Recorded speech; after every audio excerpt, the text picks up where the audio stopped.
नमः संस्कृताय। मैं कौशलेंद्र प्रसाद विश्वकर्मा केपी बाल गंगा क्लासेस से आज की ऑनलाइन क्लास में स्वागत करता हूं। जैसा कि बच्चों हम लोग कक्षा 10 यूपी बोर्ड संस्कृत में संस्कृत भाषा या गौरवम शीर्षक पाठ पढ़ रहे थे। इस क्रम में अभी तक हम लोगों ने 10 पैराग्राफ का अध्ययन कर लिया है। आज ये 11वां पैराग्राफ लास्ट पैराग्राफ है हम लोगों का, तो इसका अध्ययन हम लोगों को आज करना है। तो आइए इसका अध्ययन करते हैं। उससे पहले इस पाठ का हम लोग संदर्भ जान लेंगे। संदर्भ जानने के लिए आइए इसका संदर्भ समझते हैं हम लोग। संदर्भ लिखेंगे प्रस्तुत गद्यावतरण या प्रस्तुत गद्यांश हमारी पाठ्य पुस्तक संस्कृत गद्य भारती के संस्कृत भाषा या गौरवम शीर्षक पाठ से अवतरित है या उद्धृत है। ठीक है, अब इसका प्रसंग लिखेंगे कि प्रस्तुत गद्यांश में या प्रस्तुत गद्य अवतरण में संस्कृत भाषा के महत्व पर प्रकाश डालते हुए संस्कृत भाषा के विकास एवं संस्कृत भाषा के उत्थान की बात कही गई है कि किस प्रकार संस्कृत भाषा का उत्थान हो सकता है। आइए अब हम लोग इसका हिंदी अनुवाद शुरू करते हैं। संस्कृतम बिना एकताया अखंडताया पाठः निरर्थक एव प्रतीयते। संस्कृतम बिना एकताया अखंडताया पाठः निरर्थक एव प्रतीयते।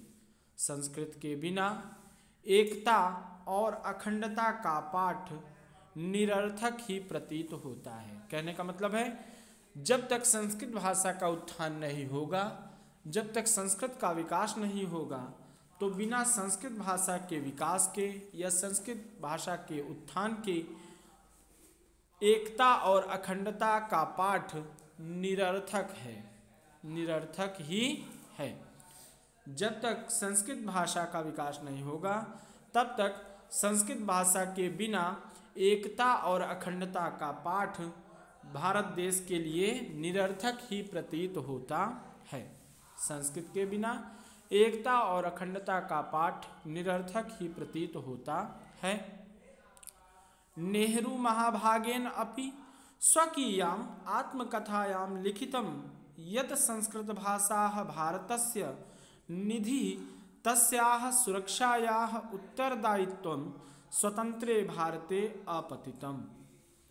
नेहरू महाभागेन अपि नेहरू महाभाग द्वारा या महानुभाव नेहरू के द्वारा भी, महाभाग का मतलब सर्वश्रेष्ठ जनों के लिए प्रयोग किया जाता है, तो महान या विद्वान नेहरू के द्वारा भी स्वकीयाम अपनी आत्मकथायाम माने आत्मकथा में लिखितम माने लिखा गया, यत माने की लिखा गया है कि संस्कृत भाषा भारतस्य निधि तस्याः, कि जो संस्कृत भाषा है भारतस्य माने भारत की, निधि माने खजाना या निधि कह लीजिए है, तस्याः माने उसकी, सुरक्षायाः माने सुरक्षा का, उत्तरदायित्व माने उत्तरदायित्व, स्वतंत्रे भारते माने स्वतंत्र भारत के कंधों पर, अब या स्वतंत्र भारत पर, स्वतंत्र भारते माने स्वतंत्र भारत पर,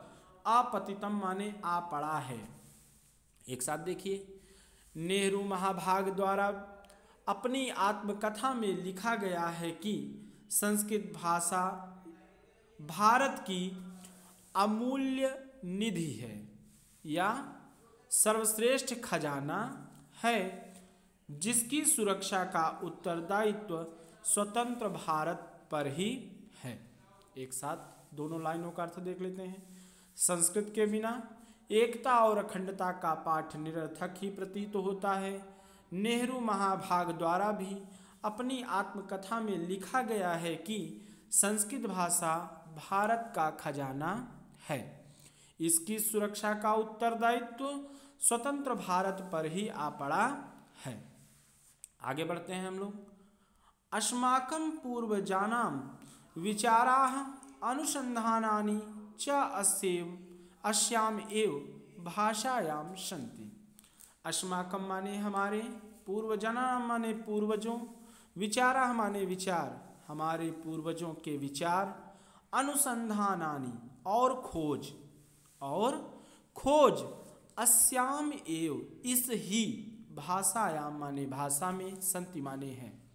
हमारे जितने भी पूर्वज हुए हैं, जितने भी हमारे विद्वान श्रेष्ठ जन जो हमसे पहले हो चुके हैं, उनके विचार और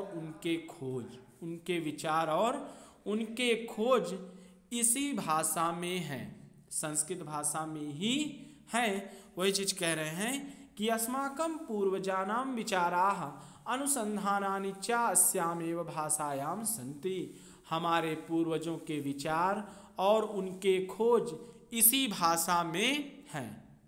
क्योंकि उसमें संस्कृत भाषा प्रचलित थी, तो भाई जो उन्होंने खोज किए, जो उन्होंने अपने विचार दिए, किसी भी सिद्धांत को प्रस्तुत किया, वो किस भाषा में दिया? संस्कृत भाषा में दिया।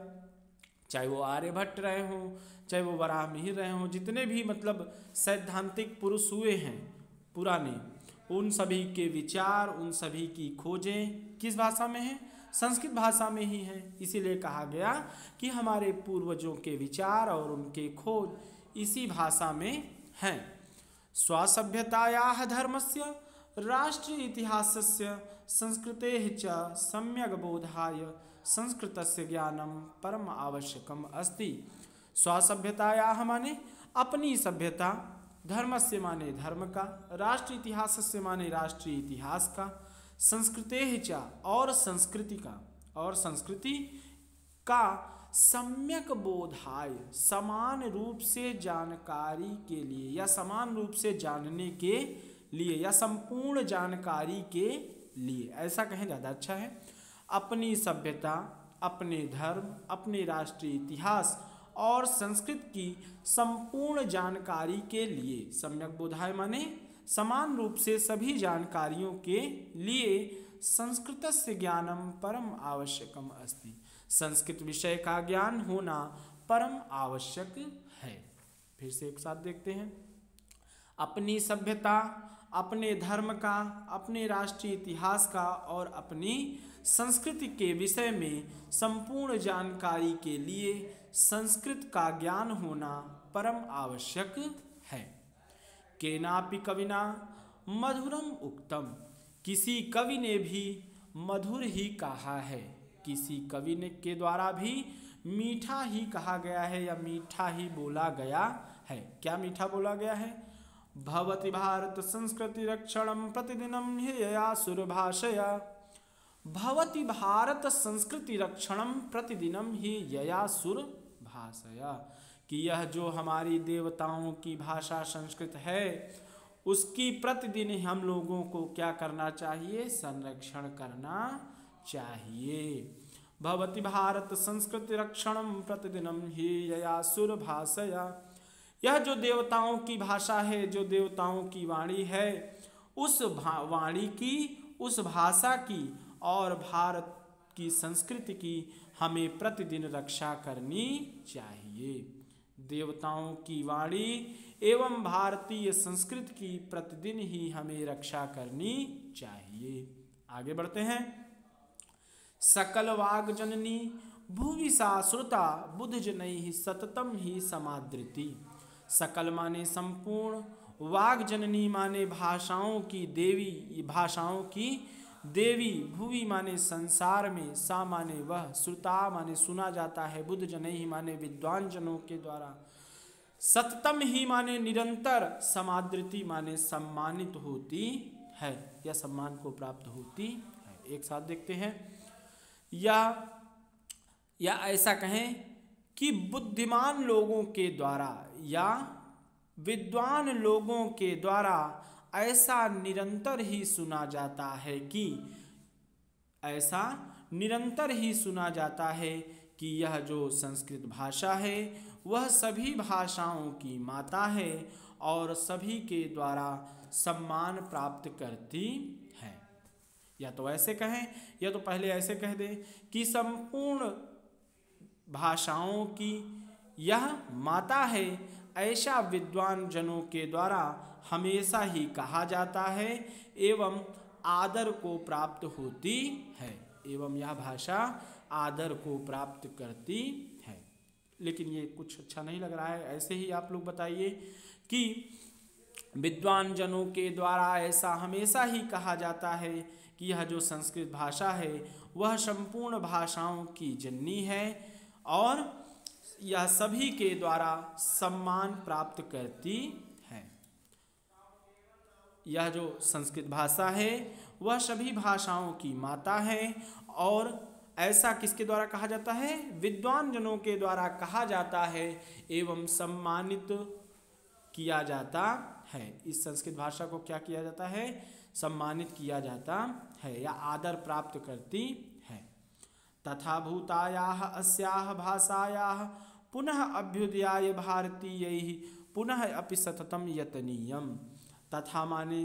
तथा भूतायाः माने इस संसार की, अस्याः माने यह, भाषायाः माने भाषा का, पुनः अभ्युदय माने पुनः उत्थान के लिए, भारतीय ही माने भारतीयों को, पुनः माने फिर से, सततम माने लगातार, यतनीयम माने प्रयत्न करना चाहिए। कहते हैं अतः इस भाषा, संस्कृत भाषा, अस्याः भाषायाः माने इस भाषा अर्थात संस्कृत भाषा, अतः इस भाषा के विकास के लिए या पुनः उत्थान के लिए इस संसार के में रहने वाले सभी भारतीयों को फिर से निरंतर प्रयत्न करना चाहिए। आइए एक साथ हम लोग इसका हिंदी अनुवाद देख लेते हैं। संस्कृतम विना एकतायाः अखंडतायाः पाठः निरर्थकाय एव प्रतीयते। संस्कृत के बिना एकता और अखंडता का पाठ निरर्थक ही प्रतीत होता है। नेहरू महाभाग्येन अपि स्वकीयाम् आत्मकथायां लिखितं यत् संस्कृत भाषा भारतस्य निधि तस्याः सुरक्षायाः उत्तरदायित्वं स्वतंत्रे भारते अपतितम्। नेहरू महाभाग के द्वारा भी स्वयं ही अपनी आत्मकथा में लिखा गया है कि संस्कृत भाषा भारत का अमूल्य खजाना है जिसकी सुरक्षा का उत्तरदायित्व स्वतंत्र भारत पर आ पड़ा है। अस्माकं पूर्वजानां विचाराः अनुसंधानानि च अस्यामेव भाषायाः सन्ति। हमारे पूर्वजों के विचार और खोज इसी भाषा में हैं। स्वसभ्यतायाः धर्मस्य राष्ट्र इतिहासस्य संस्कृतेः च सम्यक् बोधाय संस्कृतस्य ज्ञानं परमावश्यकम् अस्ति। अपनी सभ्यता, अपने धर्म और अपने राष्ट्रीय इतिहास तथा अपने संस्कृत की संपूर्ण विकास के लिए या संपूर्ण जानकारी के लिए संस्कृत का ज्ञान होना परम आवश्यक है। केनापि कविना मधुर मुक्तम, किसी कवि ने भी मधुर ही कहा है कि भवति भारत संस्कृति रक्षणम प्रतिदिनम ही या सुरभाषया। यह जो देवताओं की भाषा संस्कृत है उसका और उस भारतीय संस्कृत का हमें रक्षा करनी चाहिए। किसी ने मधुर ही कहा है, मीठा ही कहा है कि यह जो देवताओं की भाषा संस्कृत है और इससे उत्पन्न हम भारतीयों की जो संस्कृति है उसे हमें प्रतिदिन ही रक्षा करनी चाहिए। सकल वाग जननी भुवि सा श्रुता बुद्ध जनैः सततम ही समादृति। और यह विद्वानों द्वारा भी ऐसा निरंतर ही कहा जाता है कि यह जो संपूर्ण वाणियों की या संपूर्ण भाषाओं की माता है। संसार में बुद्धिमान जनों के द्वारा या विद्वानों के द्वारा ऐसा कहा जाता है कि यह जो संपूर्ण भाषाओं की माता के स्वरूप है संस्कृत भाषा, उसका क्या करना चाहिए? निरंतर ही आदर करना चाहिए। तथा भूतायाः अस्याः भाषायाः पुनः अभ्युदयाय भारतीयैः पुनः अपि सततं यतनीयम्। अतः इस भाषा के पुनः उत्थान के लिए हम भारतीयों को फिर से निरंतर प्रयत्न करना चाहिए। आशा करते हैं कि हमारे द्वारा पढ़ाया गया पैराग्राफ आपको अच्छे समझ में आया होगा। इसी के साथ यह क्लास यहीं पे समाप्त होती है। यदि कहीं पर किसी को कोई दिक्कत हुई हो तो उसके लिए आप लोग कमेंट में अवश्य लिखें। इसी के साथ यह क्लास यहीं पे समाप्त होती है। शुभम संस्कृतम।